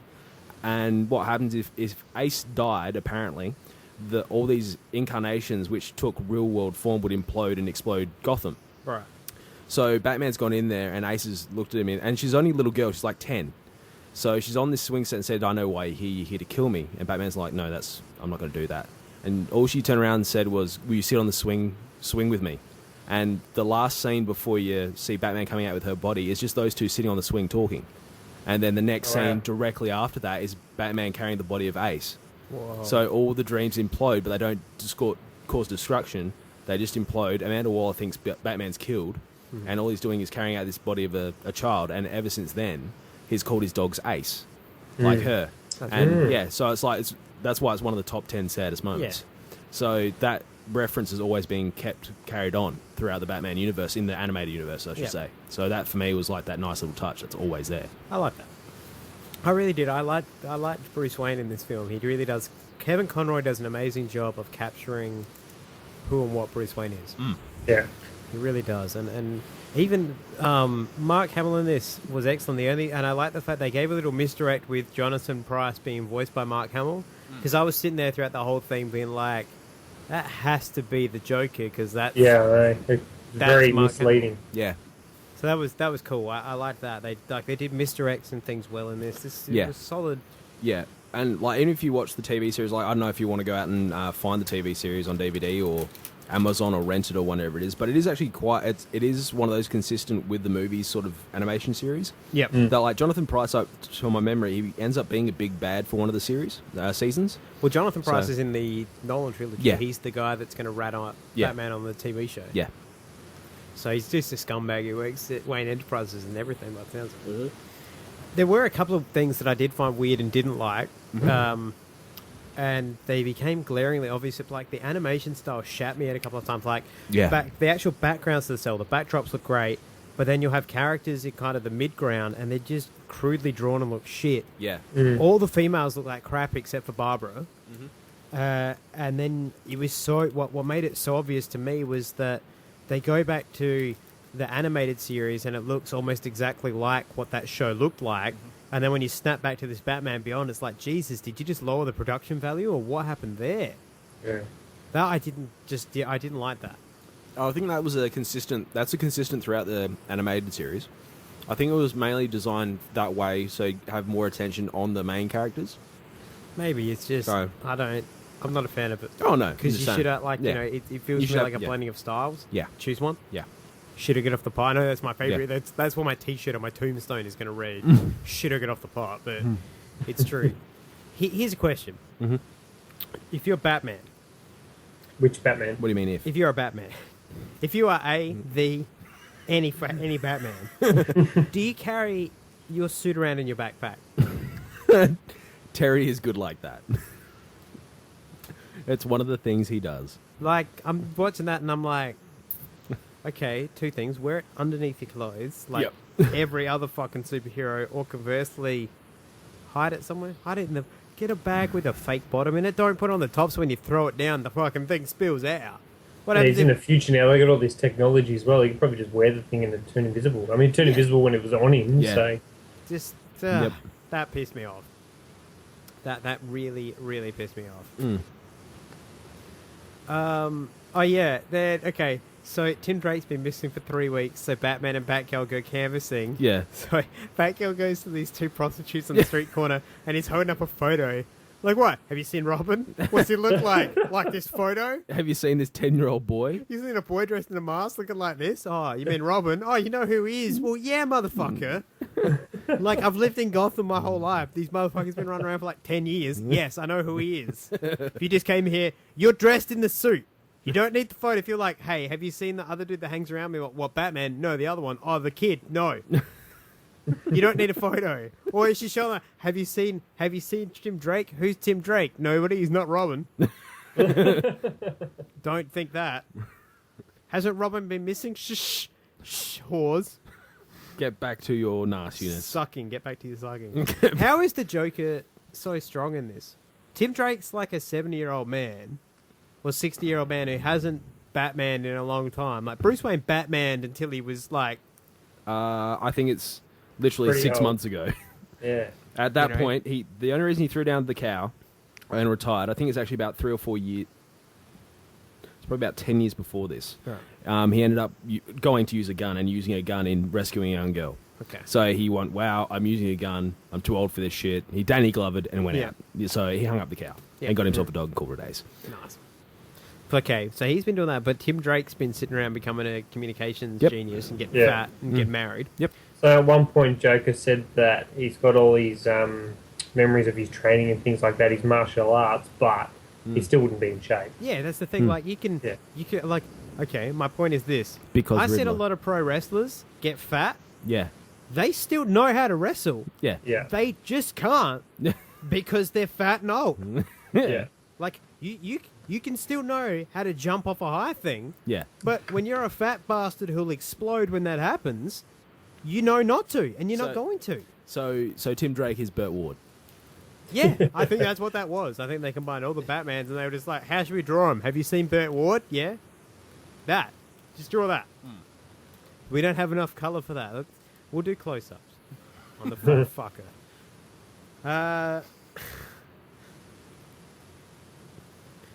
Oh yeah, okay. Now, my final point that it confused me to no end in this film, right? So Batman from future Batman, or what did Batfake. Batfake's fighting the Joker, and he sets off a laser that starts cutting through Gotham City. Nobody, not the cops, not Bruce, not the actual Batman, Bruce Wayne, not future Batman. Nobody attempts to stop this laser. They just let it carve through what looked to be, if you look at that map, probably a good 20 miles. Just carve through 20 miles of bloody America, 20 miles of Gotham, to blow up this factory. No worries. I've got to ask you something about that weapon. Yeah. Is that the one that you were using your 300 grand to go and study to make? Yeah, that's it. Yeah, very That's good. one. There you go. It's already been done. Done. There you go. Yeah, and if you notice, it was going to be very shit because it would just fade off into the background in a shitty animation at the end. It's fine. Then it's all good. But yeah, that was shit. I'm not going to lie. That laser thing, that was shit. Yeah. thought you were just calling the movie shit. I'm like, No, the movie was good, but I'm not even going to go so far here. Was it Terry McGinnis? Is that his name? Yeah. You're bad at your job. That's what I'm going to say. You could get two birds with one stone. Terry, you're bad at your job. Yeah. Or just, Terry, you're bad. All right, that's my cue to leave, ladies and gentlemen. So what did you think of this, bro? I struggled to like the characters. Obviously Mark Hamill was Joker. I've never got a problem with. Yep. But future Batman, I wasn't familiar with him. I didn't know his background. Didn't know where he come from. Yeah, they mentioned at one point in there that Harrison Wells. Harrison Wells is interrupting you right now. Yeah, get out of here, Harrison. We've finished your segment. You and your powered Segway. There you can now. Hey, look, he's leaving. That you can now stand up on. Yeah, fucking hell, Harrison, walk. That's what I don't understand. He drives everywhere on this bloody wheelchair. You can run faster, dickhead. I think you can anyway. Suit, no suit, tachyons, I don't know. Braden, continue. All right, so yeah, I really struggled to connect with the characters. I didn't know the background. I didn't know these villains. I think I had seen the DD twins before, but still didn't really know anything about them. And there was Joker, there was Harley Quinn. You got the flashback with Batgirl and Batman, Bruce Wayne Batman, which was good. Tim Drake, which was good. That little spin there, I did really enjoy that. But outside of that, I was just meh. It's meh. Just bit meh. of a. It's a half. It was chub. alright. It's a half chub. Yeah, half chub. It's a chubby girl. It's a chub. What do you rate it out of 10? Rated out of 10, probably a 4. Whoa, Ooh. shit. That's worse than Nolan Batman there. Yeah, I got it. Let's bring this in perspective. Yep. Where does it fall on the Batman Returns, Batman and Robin, The Dark Knight Rises scale? Oh shit. Does it fall where does it fall between those? Because I think we've universally agreed those were the three worst. yeah, I agree. Probably somewhere between Dark Knight Rises and was it Batman Forever, the third one? Yeah. Yeah, in between there, I reckon. If you watch the TV series, you'd actually probably change your mind a little bit. Yeah, but that being said, I agree because then you get to know the. Yeah, that being said, like that's the curse of us going through and doing these movies. Yeah. No, I agree 100%. There, one of my big things is because I don't know the characters. I don't know their background, and they didn't really go into that. But if you're a good, because it's set halfway through the series. If it was well written though, if it's well written. Yeah, you don't really. You shouldn't need to. Yeah. Like in theory, you should say let's take Star Wars, right? Yeah. You should, in theory, be able to sit down and watch 5 without having watched 4. Yep. And know from the writing, okay, Luke Skywalker, he's the good guy, and this is what's happened, this is why, and I know this about him, and Jedi, and midichlorians, and fucking the guy with the beard died. Cool. And sperm. I understand that, yeah. And he tried to fuck his sister. Okay, get it. Right? You Set in get that. Tasmania. So you can do that if you're a good writer, you can do that. And they could have done that here. They could have given us a reason. Yeah, I agree with you. I didn't really give a shit about this Terry guy. I'm just like, you're a bit of a whingy bitch. Be Batman, you big girl. Yeah, that's it. It was a very, very different Batman. It was, for a Batman movie, it wasn't much Batman. Yeah. And I found the weirdest thing about this was the fact that if you drew a mustache on Barbara Gordon, that was Jim. Yep. In my mind, every time she came on screen, I'm drawing it in, and I'm like, man, I cannot unsee this. Well, in 2 seasons' time, she actually has a sex change and becomes James Gordon. Wait, that legit? No. Oh, I was going to say, shit. That would have is a twist. Now you got your legs back. What do you want? A dick? I was listening to this podcast, and they were talking about Wolverine dick. That's what I want. What do you want? A dick. Grayson. Oh, yeah. Shit. Did you get the feeling at the end where she's in the hospital with Tim? Sorry, I got distracted. I'll get to why I think about Dick. She's in the hospital with Tim, and she's all like, and I get they were talking about Bruce, but she was still like, some people can't tell other people their true feelings for them. Yeah. I'm like, do you want Tim, you dirty pedo, Barbara? I mean, I know you're older now, but you fell in love with a 10-year-old. You freak. He was 16 at some point. It's all good. She's had to wait out those 6 years. That was when she went to like cop school. She's like, man, I'm gonna make it legal, get through this shit. How old are you now? 16? Sweet. Take them, rob them, hands off. It's time for me to make you a man wonder. You're gonna wonder what's happened, man. Call me back, girl. Pull my hair. Punch me like you're the Joker. Spit in my face and call me a dirty whore. Spit in my face and call me Poison Ivy. Spit in my face and call me Damian Wayne. Wait, what? Spit in my face and call me J-Law. All right, well, I think that wraps it up for the movie. Yep. So it, of course, comes to everybody's favourite segment. Your favourite segment, my favourite segment, Braden's favourite segment, the guy down the street's favourite segment, somebody hasn't heard its favourite segment. It's everybody. Everybody's favourite segment. It's trending worldwide. It's trending worldwide. Hashtag trending worldwide. And it is, of course, the Bat Sack.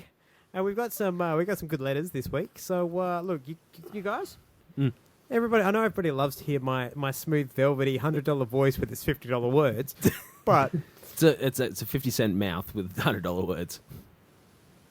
Dude, my mouth isn't your mouth. My mouth is more expensive. People like to hear my words. They come from miles around. You know, if I was kept, my words are my milkshake, like Ketchestar. I'm out there and they're bringing the boys to the yard and they're like, yeah, say oxymoronic again. Woo! Dichotomy for the win. Anti-disestablishmentarianism, yeah. Oh, yeah. Dodecahedron. Yeah. Brad, do you want to take it away? All right, sure thing. So we've got a theory from probably our number 2 fan, I reckon now, maybe, yeah, written in a couple of times. Yeah. She'd be on par with Mr. CrossFit, I think, yeah. Yep.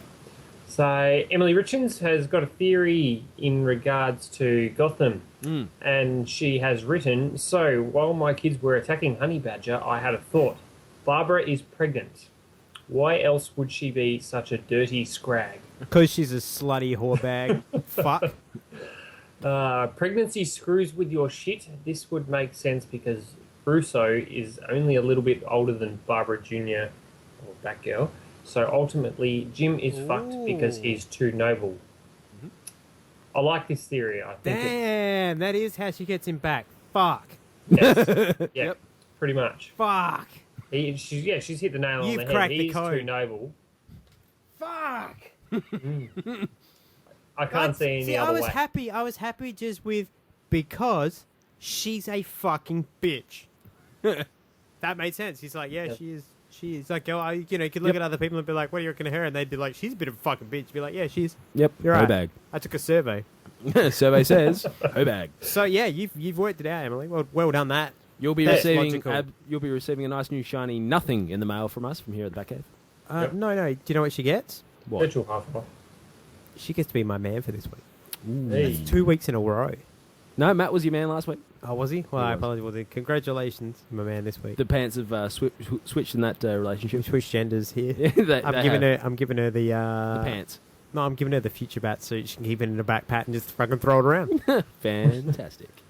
All right, so do you have a question on that one, or was that just it, her theory? So she's put at the end here, which superhero ends up with who? I've been told Bruce Wayne ends up with Lois Lane. What the fuck? How does that even happen? Isn't Lois Lane all anti-superhero? Can't say I've heard of Bruce Wayne ending up with Lois Lane. I always thought it was Lois and Clark, but if you guys have anything else? All right, here, History 101. In the beginning, there was Bob Kane. Lois Lane and Clark Kent will always end up together. That is the end of that story, is that Clark loves Lois, Lois loves Clark, but Lois Lane is a fucking moron. And throughout a lot of the comics, she doesn't realize that these two are the same guy. I'm just gonna point something out to you people. We might not have read a comic or seen a film. Superman is 6'4", and he is the biggest piece of muscle on the planet. He hunches a little bit to be Clark, but if you've ever seen an animated series drawing of him, he's still about 16 times wider than anything else ever drawn in the show, including the Empire State Building. Lois Lane is pretty bad at her job as well. I'm just putting that out there. Lois Lane, you're bad at your job. For a report for an investigative journalist. Yeah, nice investigation skills, dumbass. Anyway, oh my god, he's wearing glasses. It's like the Not Another Teen movie. She's got glasses and a ponytail. That's disgusting. There's paint on her overalls. So no, he will always end up with Lois. However, in a lot of the incarnations of the Superman comics, Superman isn't just sitting around all like, why won't Lois pay attention to me? Superman does the thing Barry did this week where it's all like, time to get my Mac on. Yeah, well, it's all like, you know what the best way to get it? You know what the best way to get a woman that you want is?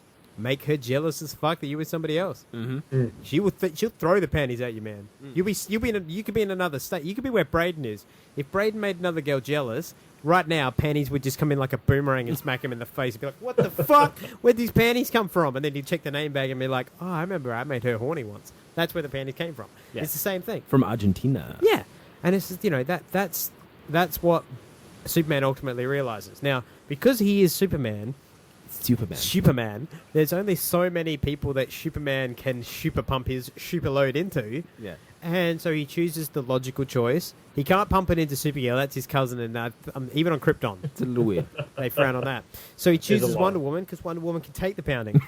And God they bless actually her become Iron lovers for a badge. while. Yeah. Funnily enough, there are times where, yes, Bruce Wayne has romanced Lois in the past. Yeah. This is before Bruce knows who Superman is. Yeah. It's like before they know, okay, Bruce, you're Batman, I'm Superman, cool. He does try hitting on Lois, and it's once they find out who they are, he stops. Yeah. Because he's kind of like, whoa. And then I think he actually makes the comment, he's like, when are you going to tell Lois that you love her? And like that sort of stuff. So that's what the story is with that. And then there's in a lot of the alternate realities, Bruce ends up with Lois. Yeah. It's just meant to show the juxtaposition of, whoa, we're in Bizarro world now. Okay. He's with Lois. But when you look at most comics, in the same way that Superman will always end up with Lois Lane, Bruce will always have a path where he eventually fucks Talia al Ghul, but ends up with Selena Kyle. Yep. He always finishes with Selena because Selena is the only person he can understand. Yep.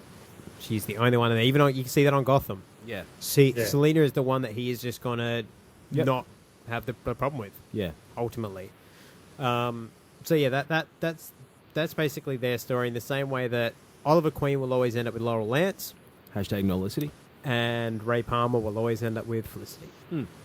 Because those are the people they're iconically meant to be with, but they do. And Barry Allen and Iris West will end up together. Yep. That's just the iconic pairings, but it's just simply because you get to a point where how many issues can you show of Superman being all like, I wish Lois would love me, before it gets painful. Yeah. So you've got to throw in some spice and some... Two, I think. Two. Would be, two. So you throw in those little moments of him being with other people and all that, because it adds drama. It adds some gravitas to it. Yeah. So I think the Wonder Woman-Superman relationship is explored through War, Doom, and now Throne of Atlantis. Yeah. So, I mean, sort of that's like the visual, the lazy man's New 52. In comics, she's actually got it on with Batman as well. Yeah, that wouldn't surprise me. I believe they get it on because it's once Lois, because Lois is with Superman. Obviously, and I think the thing with Wonder Woman and Batman is that she wants to know. No, she makes she basically says to him, "Look, do you notice the only people you fall for are broken people, but none of them are heroes?" Yeah, and she's kind of like, does it not make sense? You're a solitary human from your clan. Yep, I'm a solitary Amazonian from mine. Does it not make sense that we pair up? Yeah, and so they kind of get it on. Yeah, and whatnot. The other, his poor pelvis. I believe that. Yeah, I believe Flash and Lantern make a lot of jokes with one another, like how Jordan's Lantern make a lot of jokes with one another about that pairing, and like, well, she's a god, but he's Batman. Like they have all those conversations. I did read a really good comic this week just on the topic of superheroes and sex. That was it was this multiple panel thing that was like all the females in the Watchtower talking about who would have the best penis or who would be the best in bed. Yeah, and ultimately they all choose the Flash, and then it cuts to like Barry Allen as the Flash standing there talking to like Hal Jordan, Green Arrow, and I think it's Brewster Gold or maybe Elastic Man or somebody, and he's like, and I'm telling you, I've done the math, I've written it out, and every time that's how the conversation goes. Because there is one where it's I think I've seen Jon Stewart talking to, I think it was from the animated series, Jon Stewart and Bruce Wayne talking. And I think it was, who's Jon Stewart in love with? And Bruce is there just hammering him, just going, why do you do this, why do you do this? And Jon Stewart turns around and goes, well, how about you and Diana then? Bruce is there just going, well, she's a fine human being. She's lovely. She's a trusting teammate, and she's standing right behind me now, isn't she? Oh, yeah, I've seen this one. She's like, don't let me interrupt, Mr. Flatterer. I still think my favourite moment for Batman in any of those animated ones is in the first Justice League cartoon where they're like, he's like, you'll need this in case you want to contact me. Yeah. Here's the transport. Like, what if you need our help? He goes, I won't. Just laughs. I won't. Now I'm trying to find out who John Stewart's woman is. So please continue to have conversations amongst yourself. Wasn't it like I forget her name, that woman who could control animals or something, Vixen or something like that? Oh, it's not Tigress. Tigress, maybe? I don't know. Not Huntress. No, not Huntress. I don't remember who it was. But yeah, like it was just like this little dig at John Stewart Diggle. Oh, they fucking better. Oh, yeah. That's my theory, and I'm running with it. All right, well, I've got a question here from Matt the Man Richards. All right, so I have a question that relates to both DC and Marvel, and any other movies that seem to follow this trend. Why is that? Are there so many instances where either heroes or villains are created through workplace accidents? I mean, come on, wouldn't workplace safety step in and say, hey guys, we've noticed a lot of superheroes and villains being made through poor handling of radioactive materials and testing? I get that X-Men are mutants, though, through evolution, which you can understand. It's refreshing to watch because it doesn't have that downtrodden scientist worker, bystander, emo shit kid, and it gets killed or genetically altered in the first 10 minutes of the movie. I'm not too sure if there's a lot of references to workplace safety in the Batcave or possibly what's I'm gonna just point this out there. Oscorp? Yeah. There's no Oscorp, workplace safety there. Yeah, but Everyone just doesn't fuck around except for Peter Parker. Dumb shit. Yeah. And no one knows that he got bit by the spider, so there's no workplace injury. Yeah, well, there's no claim. How do you workers comp for that? Can you imagine that? I was bitten by a radioactive spider, and now I know all the patterns. I'm going to point out to you how and why.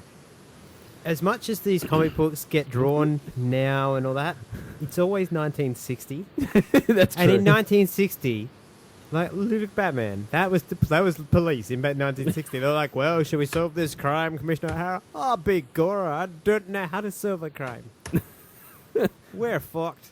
We're full. Get Batman. We'll call Batman. I can't call Batman on this red phone for no reason, Commissioner. We need Batman if the Joker Penguin. His voice was weird. Yeah, I can't. Yeah, it is all based in 1960s. That's a very good point. Back in those days, if you hurt yourself, you normally deserved it. You just suck it up. Yeah, suck it up. Walk it off. It's all good. I do like the comment of the emo shit kid. I like to, yeah. No, look. I'm sad. I got bitten by a spider. I think the reason is, as well, probably the other thing is, this shit keeps happening, right? But it only happens once. Like, only one guy got bitten by a spider, so they have to write the policy. Like, all right, what happened? You got bit right. Don't fucking put spiders in the radiation chamber. Right, that's the new policy. That's the Amendment 1. Okay. What happened to you? I got blinded because I got hit in the face with ooze, radioactive ooze. That actually went on to create the Ninja Turtles, funnily enough. And then they're all like, well, what do you... So what's your problem, Matt Murdock, a.k.a. Daredevil? Even though I don't know you're going to be Daredevil yet. Just like a 10-year-old kid. He's like, I'm just told you, I'm blind. They're like, right. You don't have a job, so no work covered. Yeah. Right, don't throw fucking acid at kids. Amendment number 2. What's your name? I'm Batman. What's your work safety problem? None. My parents got shot. shot. The work safety. I am work safety. I'm making the whole place safe. And they're like, okay, Amendment 3, be Batman. My parents got shot in an alleyway. That's what it is, man. And that's why you don't see it happen again. Because it doesn't happen twice. Nobody else has been bitten by a spider because they implemented the strategies. This is true. That's true. That's actually a very good point. It only happens once. Yeah. Fantastic Four, what happened? We went up into space and the solar flare got us and some radiation. Don't go up into space. You want to know what was even more amazing about the Fantastic Four, especially if you watch the new film? What's that? That John Diggle? No, it's Sue Storm and Johnny Storm, mm-hmm. a brother and sister in the comic. Mm-hmm. They are different races. They are. Yeah. Like, as in down to, like, one is white Irish and the other one is, like, Samuel L. Jackson black. Yeah. Looks like a struck match. Yep. Michael B. Jordan. You said that. I'm going more for... I think it's Michael B. Jordan. I was going more for Charlie Murphy skin tone. Mine's more politically correct. No, struck match. we're not allowed to call them darkness. In the same way that only I can use the word Jaffa. How's that for a callback? Yeah, that's a very good question, and I'm sure that's the answer. Is that literally it happens once? It happens, and they're like, "For fuck, get Phil in." Phil comes out with his hard hat. Right, what happened this time? well, see, this prisoner fell into this thing full of sand, and like we turned it on, and now he became sand. Became sand. Yeah. Well, don't let guys in the fucking sand monster making thing. I didn't think I needed to put that on a sign. I thought that would be obvious that we don't make men into sand monsters. I hate my fucking job. Don't return to Earth from space with the symbiote creature that turns you slightly psychotic. You know, that's how we get Venom and Carnage. We don't want emo. You become emo. All right, don't go to war with your best friend and then have him fall out of a train in 1940 and get cryogenically frozen with a metal arm, and then bring him back and confuse him by telling him who he really is. Yeah. I didn't think I'd have to write that one down either. I'm telling you, actually, here's the answer. Do you know why there's so much of this shit going on? Why? Because Phil, the OHS guy, is bad at his job. Phil, you're bad at your job. He's just coming in. Hey Phil, should we like tie these vats of acid onto the forklift? Nah, should be right. Should be right. Wait, Phil, there's a 10-year-old kid running through here with all this. Nah, should be fine. Oh, he's probably so. He's bringing his son to work day. He'll be fine. What is that? A spider in that radiation chamber? The radiation will kill it, surely. Yeah. Surely. He'll be fine. There's a kid running towards it. He'll be fine. There's kids running. It's the 60s. There's always kids running. Stop telling me about kids running. It's not like the two. Look, let me know if you see a fucking elephant running. That's something you should warn about. A lion. If there's an alligator in the sewers, tell me about that. The bloke comes flying through and like dressed in green on like a glider. That's when you'd be like, man, look at that. A kid running is something I see every day. Retard. I'm trying to OH&S this joint, and you're distracting me with your stories of kids running. In fact, now you bring it up. Why is he running? There's a sign over there. It says no running. It says no running near the particle accelerator. That's what's, why was Ronnie Raymond out? I didn't think I'd have to tell you not to do top secret shit inside a particle reactor when we're turning it on, where you don't know if it's going to fucking work, and then I wouldn't think I'd have to put up a sign that says don't mesh two guys together. We didn't even know that was possible. Why did you get off my back? I didn't even know radioactive spiders could turn people into this. I'm tired of this Inquisition. Goddamn Spaniards and their Inquisition. I'm just trying to make the world safer. I'm the real superhero. OH&S man. That was a good question. Well, on that note, and the note of all OH&S, I think we've reached the end of another episode, have we not? Absolutely. I think so. All right, well, then I guess there is nothing left for me to do this week, apart from to do this, J-Lo, and say it has been a pleasure to bring you from the Batcave this week on behalf of myself, Red Thunder Adam Gerard, and my cohorts, comrades, compadres, and co-conspirators? Possibly. In crime. The honey vegetarian Neil. Goodbye. And the dad night bread and a herd. Farewell. And we'll see you all next week.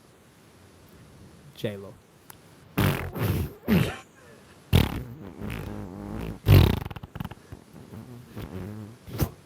Was that a shot?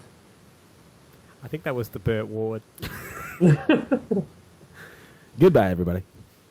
And who are you? I'm Batman. I'm Batman. I'm Batman. I'm Batman. Yes, I'm Batman. Telegraph. I am Batman. I'm Batman. I'm Batman. I'm Batman. You sound like Cookie Monster. I'm Batman. I'm Batman. I'm Batman. I'm Batman. I'm thirsty. I'm hungry. I'm Batman. I'm Batman. I'm Batman.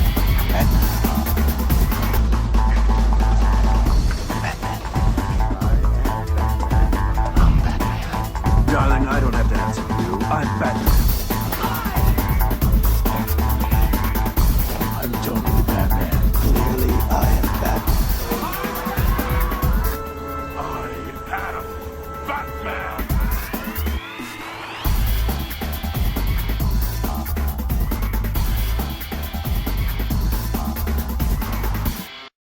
This has been a Cabana production.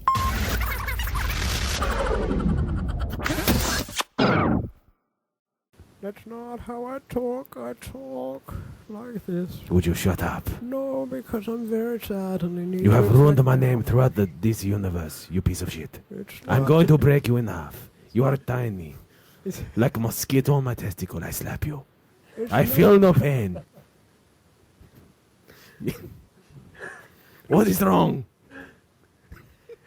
It's not my fault that I sound like you're...